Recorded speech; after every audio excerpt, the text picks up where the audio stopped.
All right, Niall, what's in your notes today? Well, today we have to pay attention, close attention, to the Middle East. The agreement that was supposed to halt the catastrophe in Gaza is hanging by a thread, and the way in which that situation is being reported tells its own story. But first, some context. President Trump is trying to hold together the deal that he announced with great fanfare less than 2 weeks ago. On Air Force One yesterday evening, Trump insisted that the ceasefire does remain in place. Here he is. We want to make sure that it's going to be very peaceful with Hamas. And as you know, they've been quite rambunctious. They've been doing some shooting, and we think maybe the leadership isn't involved in that. You know, some rebels within. But either way, it's going to be handled properly. It's going to be handled toughly, but properly. The real importance of those remarks, politically speaking, is Trump's obvious reluctance to blame Hamas's leadership for alleged violations. That's in keeping with a Trump administration line that has, so far, been a bit fairer than many people, including me, had expected. I was one of the reporters on a call last week with senior US advisors who indicated that they were basically satisfied with how Hamas had stepped up to meet its side of the ceasefire bargain so far. That's a far cry from the line that has been pushed by Israeli Prime Minister Benjamin Netanyahu and other members of his government. Itamar Ben-Gvir, a man who appallingly serves as Israel's national security minister despite past convictions for supporting far-right terrorism, is already demanding a return to Israel's assault on Gaza with, quote, full strength. You might not have heard about that, and therein lies a problem. For as long as I can remember, the American mainstream media's tendency has been to foreground Israeli perspectives and to sideline or minimize Palestinian ones. That often manifests itself in a tendency to be naively credulous of Israeli government narratives. And it can also be seen in a willingness to focus on Israeli civilians' hopes, fears and anxieties, while barely acknowledging those same emotions in Palestinian hearts. There has been, quite understandably, for example, a focus on the fate of the Israeli hostages, including those who are deceased and their families. And that's as it should be. The trauma there is on a scale that most of us cannot even imagine. Yet similar trauma has also been inflicted on huge numbers of Palestinians, whose suffering tends to get a lot less attention, at least in American media. Palestinian bodies are being returned too, 150 of them so far. According to the Associated Press, Israel has, quote, neither identified the bodies nor said how they died. Some are decomposed and blackened. Some are missing limbs and teeth. Here's a video that's circulating widely on social media, but which I at least haven't seen on any mainstream American media. It's Palestinians at a meeting trying to identify if any of the bodies they're seeing on screen, many reportedly bearing signs of torture, are their loved ones.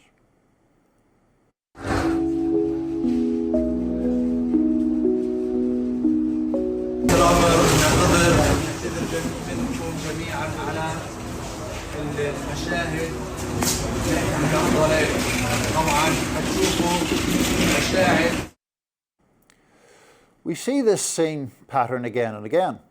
At least 97 Palestinians have been killed since Trump's ceasefire deal was announced. 97.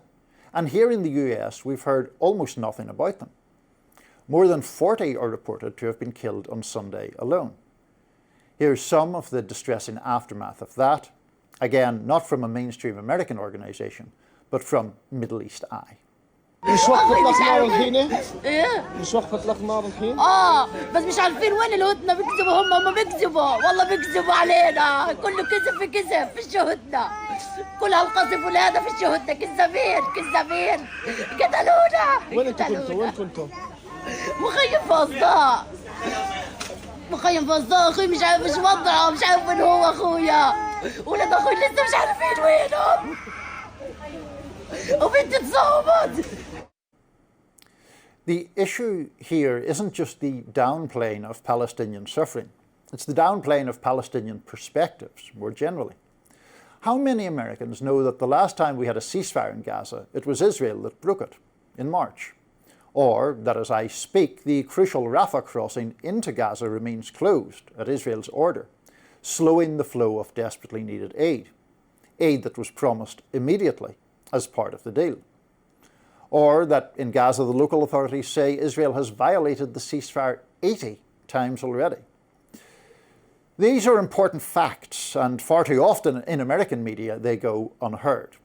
We all hope for the best in the Middle East. If peace took hold, it would ease catastrophic suffering. But we're a long way from that right now, and we need to see reality as it is, not as Mr. Netanyahu and his government would like to make it appear. Yes, it was reported over the weekend that so there was this explosion that was initially attributed to Hamas, but the U.S. knew from the get-go, despite Israel's claims, that this was an unexploded ordnance, basically that a construction company had disturbed, not a attack by Hamas, and so when the Israeli government tried to say, oh, they're violating the ceasefire, actually our people, Trump's people, said, no, that's not what it is. Stop. The enormity of the difficulty of the task is trying to, constrain the behavior of a government that comprises many elements that want to keep fighting the Palestinians. That's not what we want, and we've done virtually everything we can reasonably do. I would certainly go further. I would cut off the aid entirely to Israel and anyone else. I'm broadly pleased with how Trump has handled this. I think better than many of the alternatives might have handled it, or somebody else in his place. But yes, it's very difficult because of the elements in the Israeli government. Sure.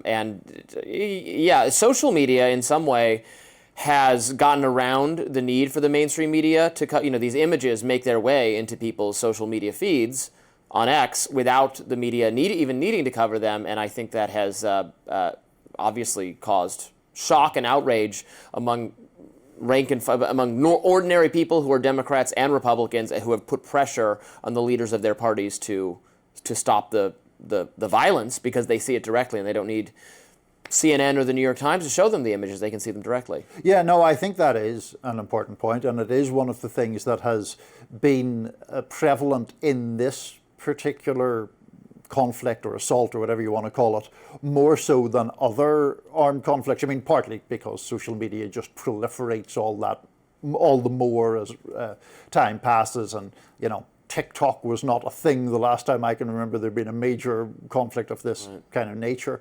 So all of that, I think, does serve to bypass, to some extent, the mainstream media.